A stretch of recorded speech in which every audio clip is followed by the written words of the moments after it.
Richard Miller o Frydfa Heniarth yn cael golwg fanylach. Yma yn edrych ar gystadleuaeth yr adran B yng nghanol y prif gylch a'r Caseg wag neu'r Adfarch dros 4 blwydd o'd. Ac 8 yng nghanol y cylch yn y dosbarth arbennig yma. A fan hyn, 'yn ni'n gweld Celford Poppy Fields o'r march Lemons Hill Falcon a'r Caseg Llanarth Snowdrop.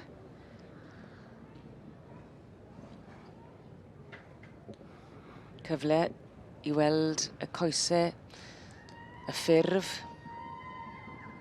Sicrhau bod yna gydbwysedd yn perthyn i'r ceffyl hefyd. Gweld os yna unrhyw wendidau yn perthyn i'r joints. A sicrhau bod y ceffyl yn medru cerdded yn ogystal a rhoi trot cywir hefyd.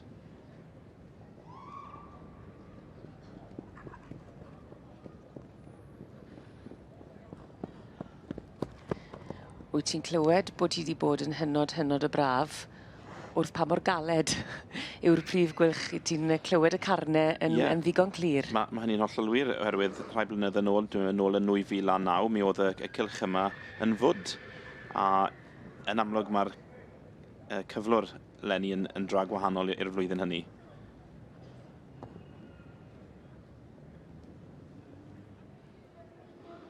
Dwi'n meddwl bod y beirniad wedi gweld pob un o'r 8 erbyn hyn.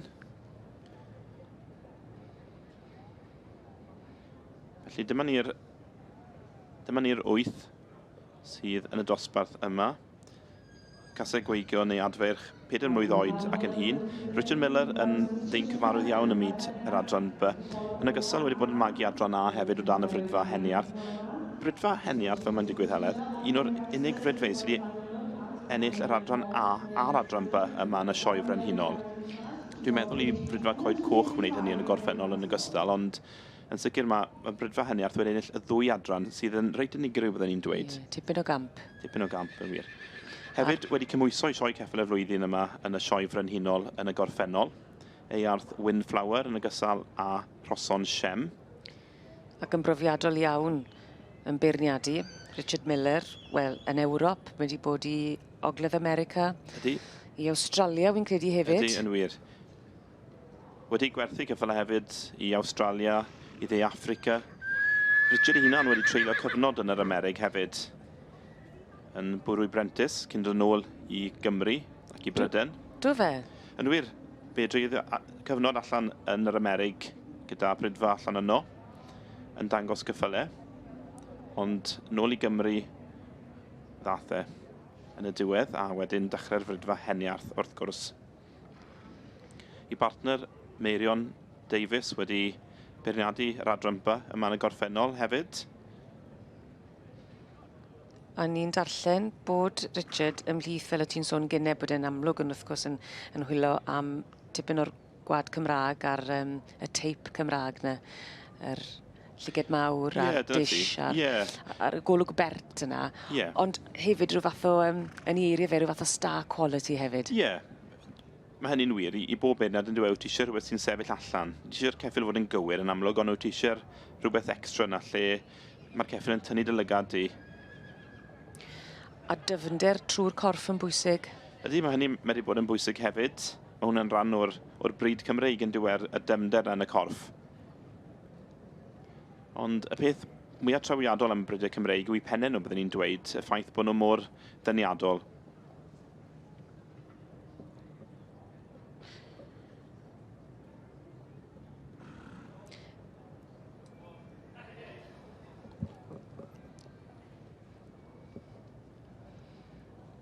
Felly, yn sicrhau i fod yn cael yr manylion ola yna yn ei lle cyn bod yr het yn cael ei ddiosg.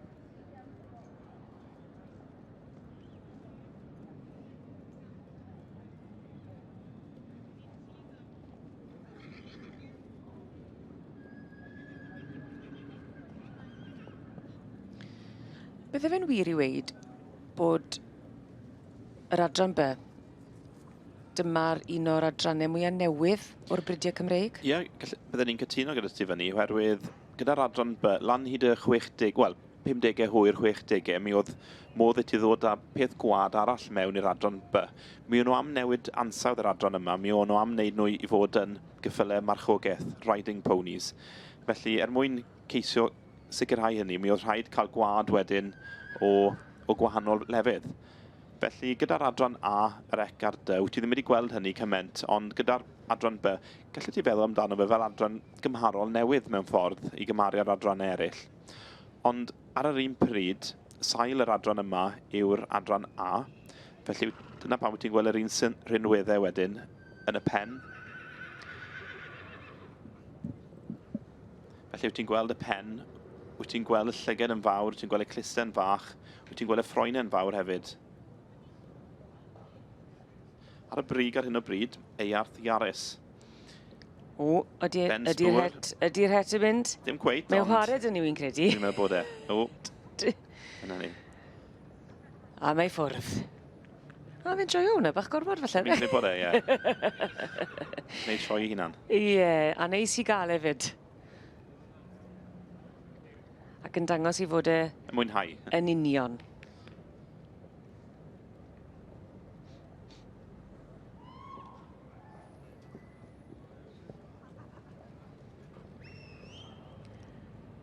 Ac mae'r garden goch wedi mynd i gyfeiriad Earth Yaris. Allan o'r march Rhoson Adonis a'r Caseg Earth Pansy. Ben Sbŵr yw'r perchenog gyda'r ceffil yma. A'r Caseg Lwyd yma wedi magu yng Ngogledd Cymru gan Joe a Jessie Parry. A Ben Sbŵr yn dod o... Dwi'n mynd hollol siŵr i fod yn onest, ond mae Ben yn sicr yn wyneb cyfarwydd iawn gyda'r dangos Cymreig.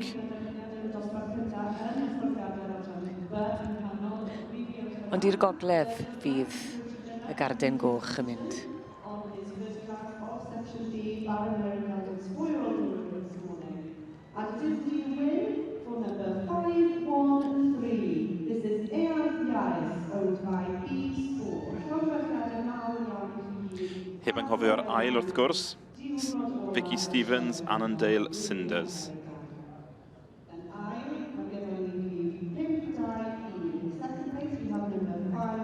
Vicky Stevens, arbeni digon gyda'r ail safle. Mi oedd y newidiad munud ola. Mi welson ni Annandale Cinders yn mynd lawr i'r ail safle.